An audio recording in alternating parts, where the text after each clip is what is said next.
లోకములో ఎప్పుడైతే నువ్వు ఈ దుష్టత్వమును ప్రేమిస్తావో, వాకిట పాపము పొంచి ఉంటుందట, పొంచి ఉంటుందట. పాపము, ఏ పాపం?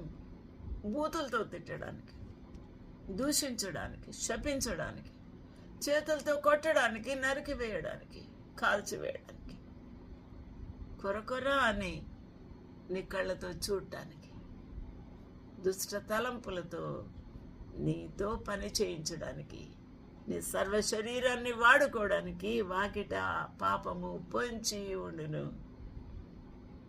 నీడల దానికి వాంఛ కలుగుతుంది. నాలుక చాలా బాగా ఉంది, నా నోరు చాలా పెద్దది, దాంతో నేను ఎలా అయినా తిట్టగలను, ఎలా అయినా దూషించగలను, ఎలా అయినా శపించగలను. నా చెయ్యి వాడిగలది, చాలా పదునైనది నా కత్తి. ఈ కత్తితో నేను ఏ పైనైనా చేయగలను. ఈ చెయ్యి చాలా బలంగా ఉంది, నేను నైపుణ్యం గలవాడను. నాకున్న ఈ యొక్క ఏ పరికరాన్ని వాడుకోవడానికి శక్తి గలవాడను, దాంతో ఏదైనా చేస్తాను. ఇది వాంఛ కలుగుతుంది నీలో ఉన్న నైపుణ్యతను బట్టి. దేనికి? పాపానికి. నీతో పాపం చేయించాలని. పాపం చేయించేసింది అపవాది, ప్రేరేపించేశాడు. తన యొక్క మనస్సును ప్రేరేపించాడు, తన నాలుక నోటిని ప్రేరేపించాడు, చేతిని ప్రేరేపించాడు, కాళ్ళను ప్రేరేపించాడు. ఇక ఉగ్రతతో చెయ్యి పైకెత్తి ఆ మెడ మీద పడింది. తమ్ముని యొక్క మెడ మీద వాంఛ కలిగింది. అందువలన ఆ వాంఛ కలిగిన పాపాన్ని కయ్యను ఏలి ఉన్నాడు, తృప్తి చెంది ఉన్నాడు అపవాది. ఆ విధంగా